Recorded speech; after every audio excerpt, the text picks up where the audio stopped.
ബിസ്മില്ലാഹിർ റഹ്മാനിർ റഹീം.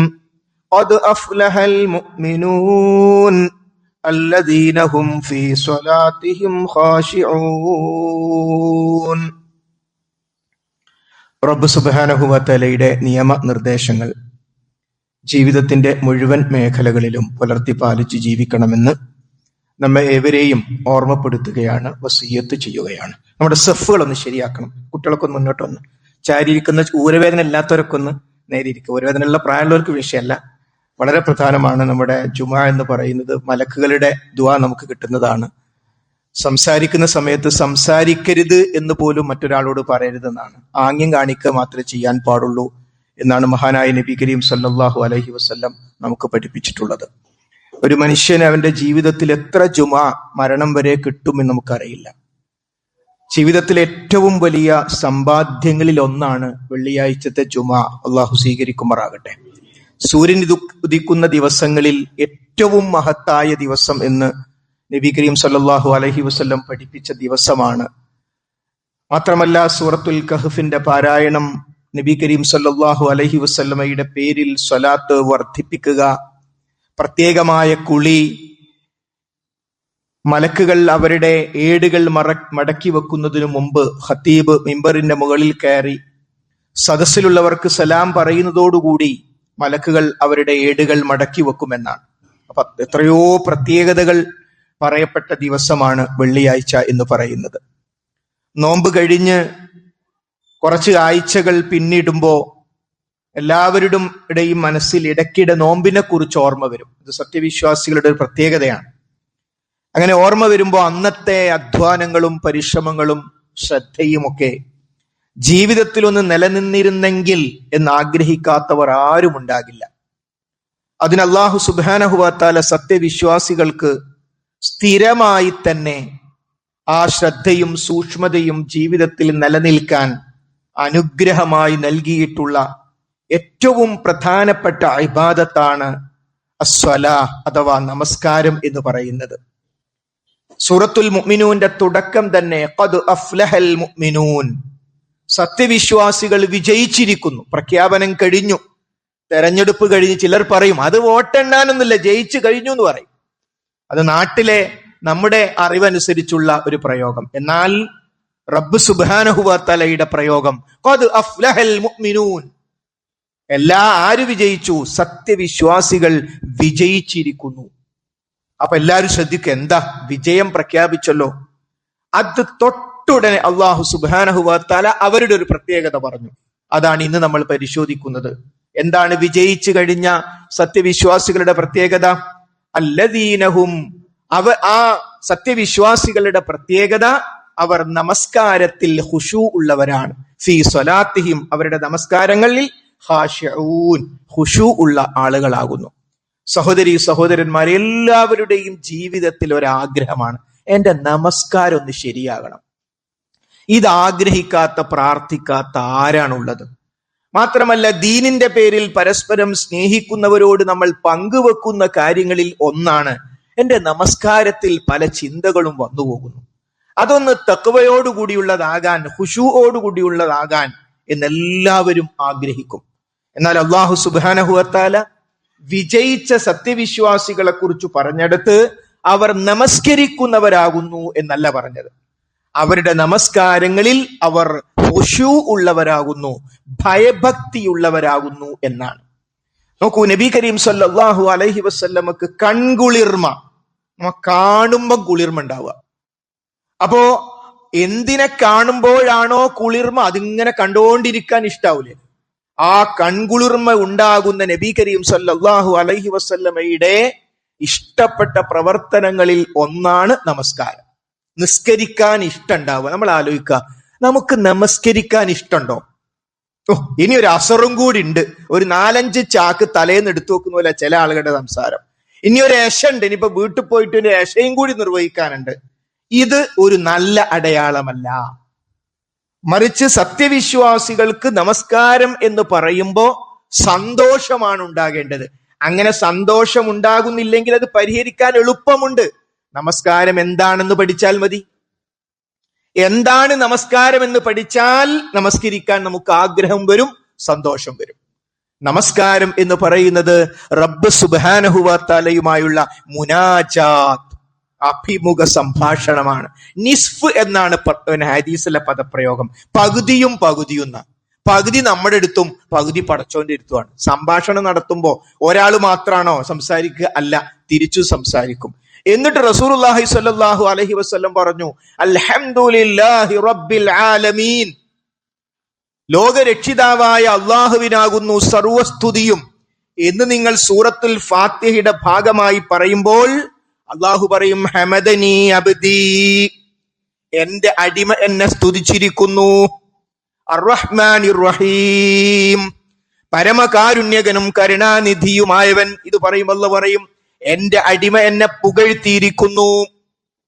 മാലിക് യൗമിദ്ദീൻ, പ്രതിഫലം നൽകുന്ന നാളിന്റെ ഉടമസ്ഥനാകുന്നു അവൻ. അപ്പൊ അല്ലാഹു പറയും, മജ്ജദനി അബ്ദി, എന്റെ അടിമ എന്നെ മഹത്വപ്പെടുത്തിയിരിക്കുന്നു. ഇയ്യാക നഅ്ബുദു വ ഇയ്യാക നസ്തഈൻ, നിന്നെ മാത്രം ഞങ്ങൾ ആരാധിക്കുകയും നിന്നോട് മാത്രം ഞങ്ങൾ സഹായം തേടുകയും ചെയ്യുന്നു.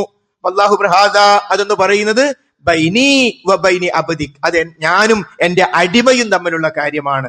എന്റെ അടിമ അവൻ ആവശ്യമുള്ളത് ചോദിച്ചു കൊള്ളട്ടെ. അപ്പൊ നമ്മൾ ചോദിക്കുന്ന ചോദ്യം എന്താ? നമുക്കൊരു വീട് വേണമെന്നല്ല, നമുക്കൊരു മൊബൈൽ വേണമെന്നല്ല, ഒരു ബൈക്ക് വേണമെന്നല്ല. അതൊക്കെ നമുക്ക് ആവശ്യമുള്ളതാ. എന്നാൽ ചോദിക്കേണ്ട ഏറ്റവും വലിയ കാര്യം, ഈ പറഞ്ഞ കാര്യം ഒന്നാകെ കിട്ടുന്ന ഒരു ലോകമുണ്ട്. അതാണ് ഹിദായത്ത് കിട്ടിയാലുള്ള ലോകം. ഇഹ്ദിനസ് സിറാത്തൽ മുസ്തഖീം, നേരായ ചൊവ്വായ പാതയിൽ റബ്ബേ നീ ഞങ്ങളെ വഴി നടത്തേണമേ, ഞങ്ങൾക്ക് നീ ഹിദായത്ത് നൽകണമേ. നോക്കൂ, ഫാത്തിഹ ഓതുമ്പോ ഈ ഒരവസ്ഥ നമ്മുടെ മനസ്സിലേക്ക് വരാറുണ്ടോ? അപ്പൊ സഹോദരി സഹോദരന്മാരെ, റബ്ബ് സുബ്ഹാനഹു വ തആലയുമായുള്ള മുനാജാത്ത്, അഭിമുഖ സംഭാഷണമാണ് നമസ്കാരം. അപ്പോൾ നമസ്കാരത്തെ അഭിമുഖ സംഭാഷണമായി കണ്ടാൽ ഒന്ന് നമസ്കാരം എന്താണ് എന്ന് നമുക്ക് മനസ്സിലാകും. നാളെ സ്വർഗത്തിലെത്തുന്ന ആളുകളോട് പടച്ചോൻ ചോദിക്കൂ, എല്ലാം റെഡിയായി, എല്ലാം കിട്ടിയില്ലേ, ഇനി വല്ലതും വേണോ?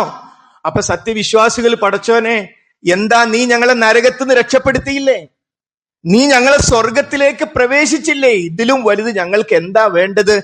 അപ്പൊ അല്ലാഹു സുബ്ഹാനഹു വ തആല ഒരു മറ അങ്ങോട്ട് നീക്കും.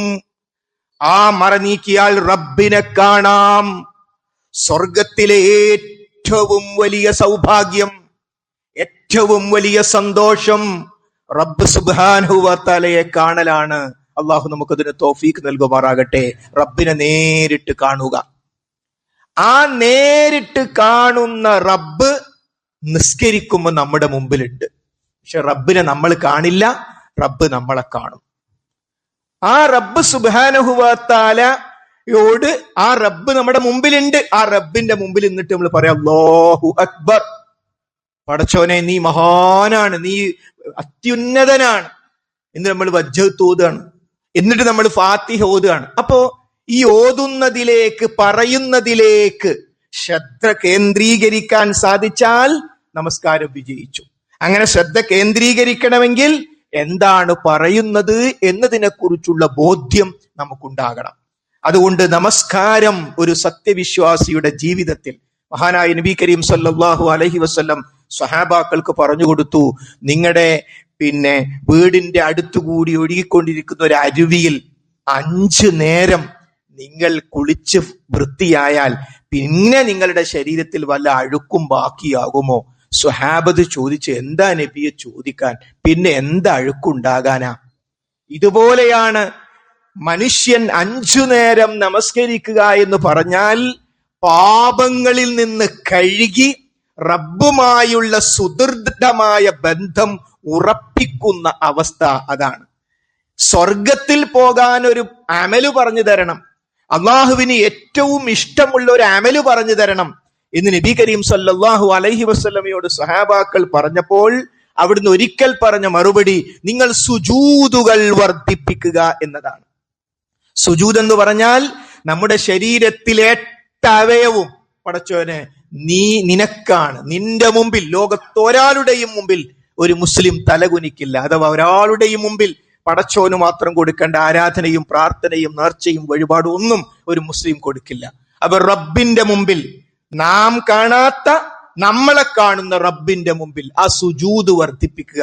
2 റക്അത്ത് നമസ്കരിച്ചാൽ നേരെ ഇരട്ടി നമുക്ക് 4 സുജൂദ് കിട്ടും. 4 റക്അത്ത് നമസ്കരിച്ചാൽ 8 കിട്ടും. നോക്കൂ, അങ്ങനെ എത്ര നമസ്കാരം വർദ്ധിപ്പിക്കുന്നുവോ അത്രയും. നോമ്പിന് നമ്മൾ എന്താ ചെയ്ത്? നോമ്പിന് കാര്യമായിട്ടുള്ള പ്രവർത്തനം എന്തായിരുന്നു? നിസ്കാരം തന്നെ അല്ലേ? നോമ്പിന് രാത്രി നിസ്കാരം, പേര് തന്നെ രാത്രി നിസ്കാരം എന്നാണ്. നോമ്പിന് ഏറ്റവും പ്രധാനമായി നാം ശ്രദ്ധിച്ചത് അതായിരുന്നു. അത് നമ്മുടെ ജീവിതത്തിൽ ഇഷ്ടമുള്ള ഒന്നായി തീരുക. നമസ്കാരം എനിക്കിഷ്ടമാണ് എന്നൊരവസ്ഥയിലേക്ക് എത്തണമെങ്കിൽ ഒന്ന് റബ്ബിനെ അറിയണം. ആരോടാ ഞാൻ ഈ സംസാരിക്കുന്നത്? ആരുടെ മുമ്പിലാ ഞാൻ ഈ നിൽക്കുന്നത്? അതിനെന്ത് വേണം? റബ്ബ് സുബ്ഹാനഹു വ തആലയുടെ കുറിച്ചുള്ള പഠനം വേണം. റബ്ബിനെ കുറിച്ചുള്ള പഠനം ഓരോരുത്തർ അവരുടെ ബുദ്ധിയും യുക്തിയും അനുസരിച്ച് നിർവഹിക്കാൻ പറ്റില്ല. ഇസ്ലാമിൽ റബ്ബിനെ കുറിച്ച് പഠിക്കേണ്ടത് റബ്ബ് പറഞ്ഞതനുസരിച്ചാ, അഥവാ വിശുദ്ധ ഖുർആനിലൂടെ റബ്ബിനെ പഠിക്കണം. നബി കരീം സല്ലല്ലാഹു അലൈഹി വസല്ലമയുടെ ഹദീസിലൂടെ റസൂലുള്ള പഠിപ്പിച്ചതുപോലെ റബ്ബിനെ പറയണം. ഇന്ന് നമുക്ക് കാണാം, അനല്ലാന്ന് ഏതൊരാൾ പറഞ്ഞു. അത് പറഞ്ഞാൽ തന്നെ ഇസ്ലാമിന് പുറത്തു പോയില്ലേ? ഒരു മനുഷ്യൻ അനല്ലാന്ന് പറഞ്ഞു. ഈ അബദ്ധത്തിലേക്ക് എത്താൻ കാരണം എന്താണ്? പടച്ചോനെ കുറിച്ച് അവരവരുടെ ബുദ്ധി നിർവചിക്കാൻ തുടങ്ങി. അപ്പൊ പറഞ്ഞു ലോകം നിയന്ത്രിക്കുന്നത് മടവൂരിൽ മരിച്ചെടുക്കുന്ന ഒരാളാണ്. ഈ വിഡ്ഢിത്തം പറയേണ്ടി വന്നത് അള്ളാഹുവിനെ ഖുർആനിലൂടെ മനസ്സിലാക്കാത്തത് കൊണ്ടാണ്. അള്ളാഹുവിനെ നബി കരീം സല്ലല്ലാഹു അലൈഹി വസല്ലമയുടെ ചര്യയിലൂടെ മനസ്സിലാക്കാത്തത് കൊണ്ടാണ്. ആലോചിച്ച് നോക്കൂ സഹോദരങ്ങളെ, ഈ പ്രപഞ്ചത്തെ മുഴുവൻ സൃഷ്ടിച്ച് സംവിധാനിക്കുന്ന, ഇവിടെയുള്ള സർവ്വചരാചരങ്ങൾക്കും കണ്ണുകൾ നൽകിയ, കാതുകൾ നൽകിയ, അവർക്ക് ഉപജീവന മാർഗം നൽകിയ ആ റബ്ബിന്റെ സ്ഥാനത്തേക്ക് വേറൊരാളെ നമ്മൾ കൊണ്ടുവരും. നമ്മളെപ്പോലെ കണ്ണും കാതും ജനിച്ചു വീഴലും മരിക്കലും അതേപോലെ തന്നെ വിവാഹവും ഒക്കെ ഉള്ള നമ്മുടെ തലത്തിലേക്ക് പടച്ചോനെ കൊണ്ടുവരിക. എന്നിട്ട് ഈ കാര്യം മരിച്ചു കിടക്കുന്ന ആള് കേൾക്കും. മരിച്ചവരോട് ചോദിക്കാം, വിഗ്രഹത്തോട് ചോദിക്കാം, കുരിശു മുഖേന ചോദിക്കാം, ജാറത്ത് പോയി ചോദിക്കാം എന്ന് പറഞ്ഞാൽ ഇതിലും വലിയൊരു അബദ്ധം ലോകത്ത് എന്താ ഉള്ളത്? ആരോടാ ഈ സമപ്പെടുത്തുന്നത്? റബ്ബ് സുബ്ഹാനഹു വ തആലയോടല്ലേ? അതുകൊണ്ട് റബ്ബിനെ അറിയുക എന്നതാണ് ഏറ്റവും പ്രധാനം. റബ്ബിനെ അറിയേണ്ടത് റബ്ബിന്റെ വിശേഷണങ്ങളിലൂടെയാണ്. അല്ലാഹു സുബ്ഹാനഹു വ തആലയുടെ 99 വിശേഷണങ്ങൾ, വമൻ ഹഫിളഹ, ആരെങ്കിലും ആ 99 നാമവിശേഷണങ്ങൾ ഹിഫ്ളാക്കിയാൽ, ഹിഫ്ള് എന്ന് പറഞ്ഞാൽ കേവലം കാണാതെ പഠിക്കലല്ല, ഹൃദയത്തിൽ ഉൾക്കൊണ്ടുകൊണ്ട് അത് മനസ്സിലാക്കല. അങ്ങനെ മനസ്സിലാക്കിയാൽ ദഖലൽ ജന്ന, ആ വ്യക്തി സ്വർഗത്തിൽ പ്രവേശിച്ചു. 99 നാമവിശേഷങ്ങളെ കുറിച്ച് പഠിച്ചാൽ മതി. അപ്പൊ ആ റബ്ബ് സുബ്ഹാനഹു വ തആലയുടെ നാമവിശേഷണങ്ങൾ സമീർ, ബസീർ, ഖദീർ, അലീം, ഖബീർ, ഇങ്ങനെ 99ഓളം ഓരോന്നുമുണ്ട്. ഒരു ഗ്രന്ഥം എഴുതാൻ മാത്രം ഓരോന്നും. ഖബീർ മാത്രം എടുക്കുക, സൂക്ഷ്മമായി അറിയുന്നവൻ. ഇത് ഖുർആനിൽ എത്ര സ്ഥലത്ത് വന്നു, ഹദീസ് എത്ര സ്ഥലത്ത് വന്നു, അതുമായി ബന്ധപ്പെട്ട എന്തെല്ലാം സംഭവങ്ങൾ നബി കരീം സല്ലല്ലാഹു അലൈഹി വസല്ലമയുടെ ജീവിതത്തിലുണ്ട്. അപ്പൊ ഖബീർ എന്ന വിശേഷണം പഠിച്ചാൽ എനിക്ക് പടച്ചോനോട് ഒന്നും മറച്ചു വെക്കാൻ പറ്റൂല. ഞാൻ എന്ത് ചെയ്താലും സൂക്ഷ്മമായി അറിയുന്നവനാണ് പടച്ചോൻ. അപ്പൊ എനിക്ക് കളവ് പറയാൻ പറ്റുമോ? അപ്പൊ എനിക്ക് ആരെങ്കിലും ചതിക്കാൻ പറ്റുമോ?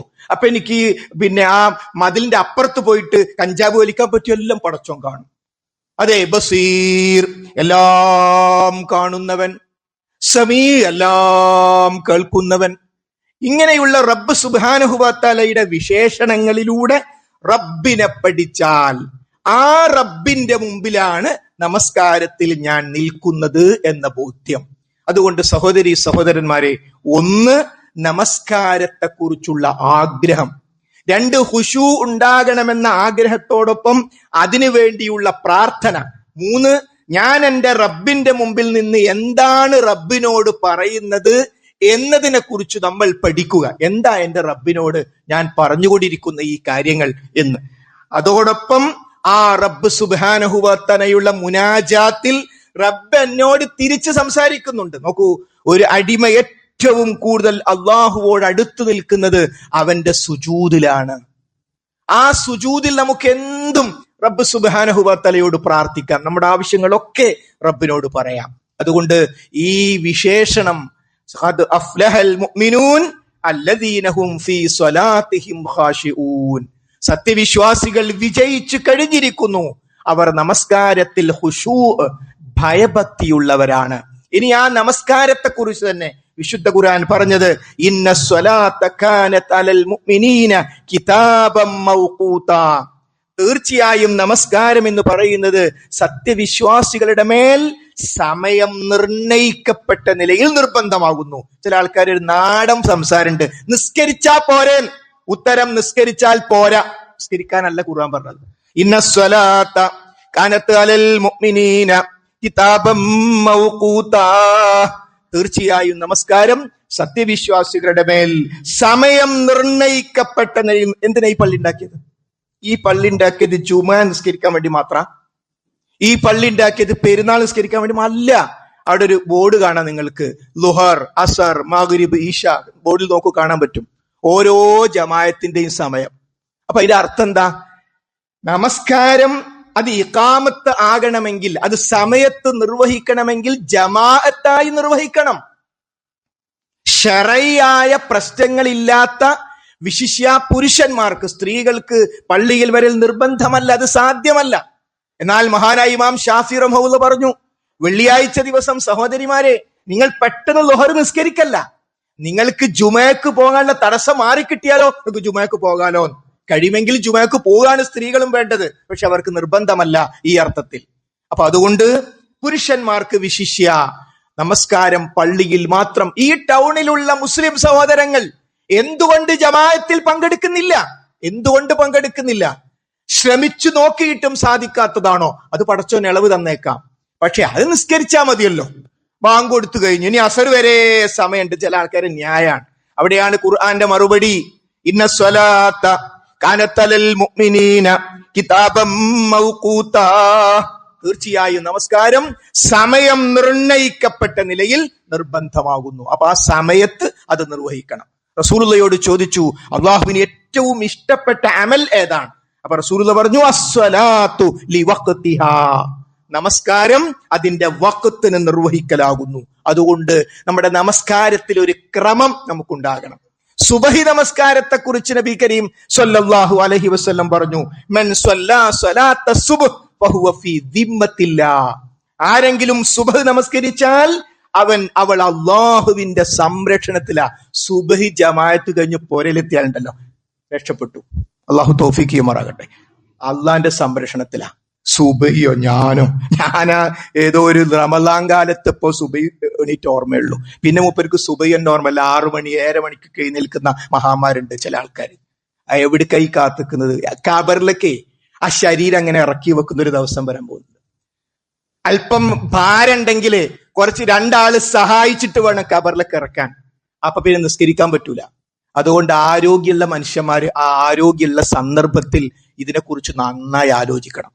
ഒരാളുടെ പ്രത്യക്ഷമായി നമുക്ക് നമ്മുടെ റബ്ബിനോട്, പടച്ചോനെ ഞാൻ നിന്നെ അനുസരിക്കുന്നുണ്ട് എന്ന് പ്രത്യക്ഷമായി റബ്ബിനോട് പറയാൻ പറ്റുന്ന ഏറ്റവും പ്രധാനപ്പെട്ട ഇബാദത്താണ് നമസ്കാരം എന്നത്. നമ്മൾ മാത്രം പോരാ, നമ്മുടെ കുടുംബം.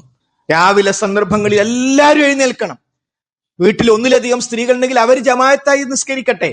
അങ്ങനെ നമസ്കാരത്തിൽ വിശുദ്ധ ഖുർആനും പ്രവാചകചര്യയും പഠിപ്പിക്കുന്ന സുപ്രധാനമായ മറ്റൊരു കാര്യം, ഒരിടത്ത് സ്വാധീനമുണ്ടെങ്കിൽ അത് നമ്മുടെ വീട്ടിലാകാം, സ്ഥാപനത്തിലാകാം, എവിടെയാണെങ്കിലും അവിടെ നമ്മൾ നമസ്കാരം നിർബന്ധാക്കണം. മുസ്ലിം കട ഉടമകൾ, മുസ്ലിം സ്ഥാപന ഉടമകൾ ശ്രദ്ധിക്കണം. അവരുടെ കീഴിൽ ജോലി ചെയ്യുന്ന മുസ്ലിം സഹോദരങ്ങൾ ഉണ്ടെങ്കിൽ, സഹോദരിമാരുണ്ടെങ്കിൽ അവരുടെ നമസ്കാരത്തിന്റെ ഉത്തരവാദിത്തം നിങ്ങൾക്ക് കൂടിയാണ്. കാരണം നിങ്ങളുടെ കീഴിലാണ് അവർ വർക്ക് ചെയ്യുന്നത്. വിശുദ്ധ ഖുർആൻ എടുത്തു പറയുന്ന കാര്യമാണ്. അതുകൊണ്ട് സഹോദരി സഹോദരന്മാരെ, നമസ്കാരം കൺകുളിർമയാകാൻ നട്ടപ്പാതിരക്ക് 2 മണിക്ക് ഒരു അന്യ സ്ത്രീയുടെ ഫോൺ വന്നു, ഒരു അന്യ പുരുഷന്റെ ഫോൺ വന്നു, ചാറ്റിംഗ് നടന്നു, നിർത്താത്ത ചാറ്റിംഗ്. എന്താ കാര്യം? ഇഷ്ടമുള്ള ഒരു കാര്യം, പൈശാചികമായ ഒരു കാര്യം, മറ്റാരെങ്കിലും കണ്ടാൽ വിളറിപ്പോകുന്ന കാര്യം. അവരുടെ ഭർത്താവ് അറിയുമോ, അവന്റെ ഭാര്യ അറിയുമോ, ഒക്കെ പ്രശ്നമാണ്, എല്ലാം പ്രശ്നമാണ്.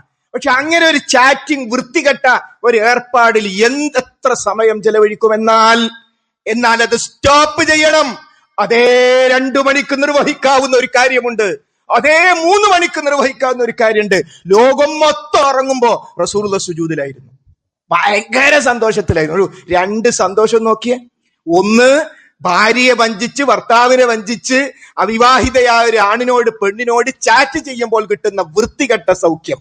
മറ്റൊന്ന്, ലോകം ഉറങ്ങിക്കിടക്കും. പഠിച്ചോനെ, ഞാനിതാ നിന്റെ മുമ്പിൽ റുക്കൂയിൽ വീഴുന്നു, ഞാനിതാ നിന്റെ മുമ്പിൽ സുജൂദിൽ റബ്ബേ. രണ്ടും വമ്പിച്ച വ്യത്യാസമുണ്ട്. ഇനി രണ്ടാമത്തെ ആള് വിഡ്ഢിയാന്ന വിചാരം? തഹജ്ജുദ് നിസ്കരിക്കുന്ന വ്യക്തി, കൃത്യമായി നിസ്കരിക്കുന്ന വ്യക്തി വിഡ്ഢിയാന്ന വിചാരം അല്ല.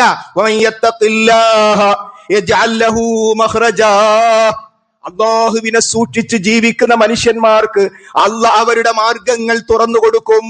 എവിടെയും കൊടുക്കൂല, എവിടെയും പടച്ചോൻ കൊടുക്കൂല. അതുകൊണ്ട് ഈ നോമ്പിന്റെ ചൈതന്യത്തെ ആഴ്ചകൾ കഴിഞ്ഞ് വീണ്ടും അതിനെക്കുറിച്ച് ചിന്തിക്കുമ്പോൾ അത് നിലനിർത്താനുള്ള മാർഗങ്ങളിൽ ഒന്ന് നമസ്കാരത്തിന്റെ കാര്യത്തിലുള്ള അതീവ ശ്രദ്ധയാ. ചില ആളുകൾക്ക് ഒരു ട്രെയിൻ യാത്ര മതി, സുബൈയില്ല. ട്രെയിനിൽ ഇങ്ങനെ സുബൈ ബാങ്ക് കൊടുക്കുമ്പോ വർത്താനം പറഞ്ഞ് കുത്തിരിക്കുക. എന്നിട്ട് എന്താ പരിപാടി? അത് പിന്നെ നാട്ടിൽ പോയി ലുഹറിന്റെ ഒപ്പം സുബഹി നിസ്കരിക്കുന്ന ഒരു ഏർപ്പാട് ഇസ്ലാമിലില്ല.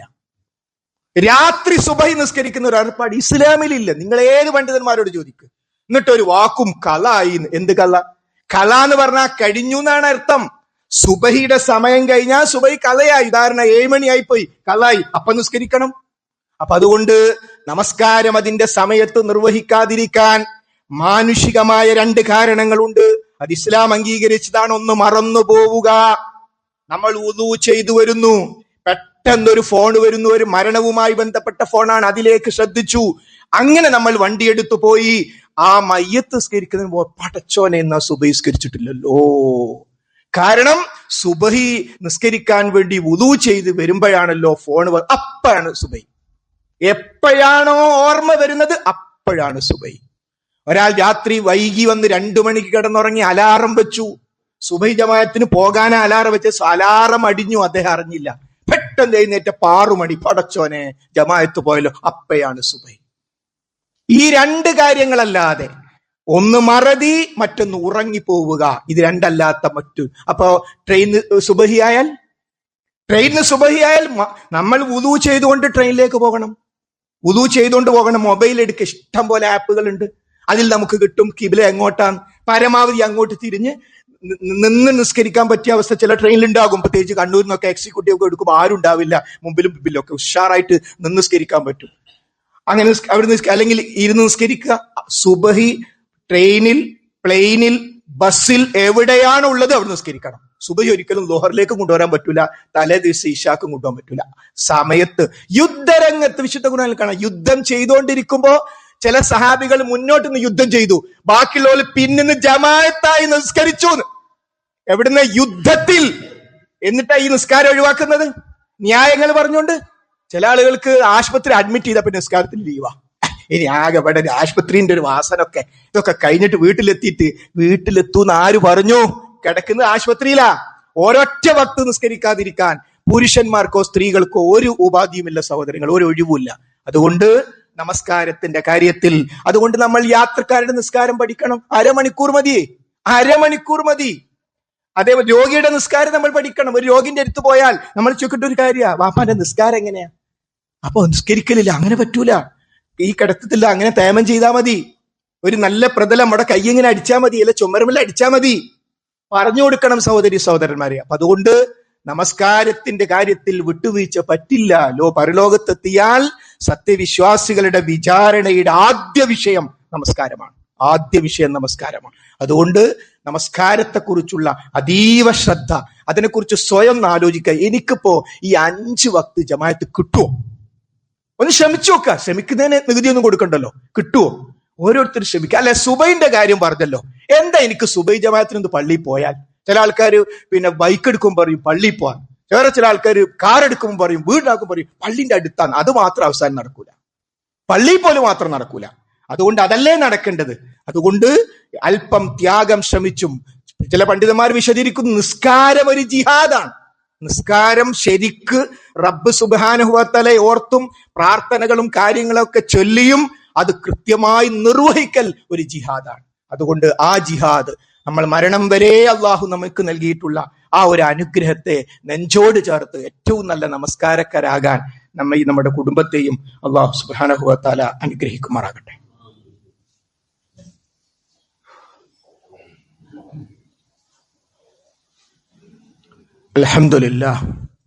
അൽഹംദുലില്ലാഹി റബ്ബിൽ ആലമീൻ വസ്സലാത്തു വസ്സലാമു അലാ റസൂലിഹിൽ അമീൻ വഅലാ ആലിഹി വസഹ്ബിഹി അജ്മഈൻ. അമ്മാ ബഅദ്.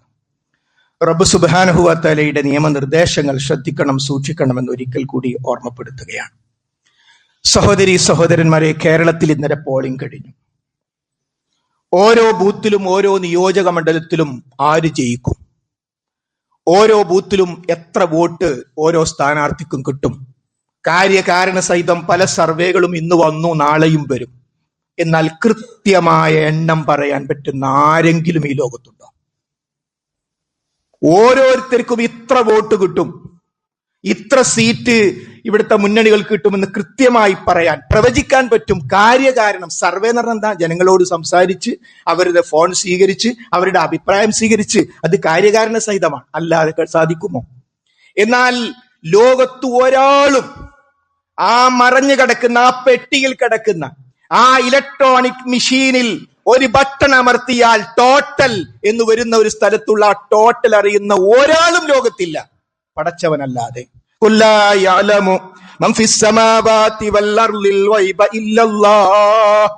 ആകാശഭൂമികളിൽ വൈബറിയുന്നവനായി അല്ലാഹുവല്ലാതെ മറ്റാരുമില്ല.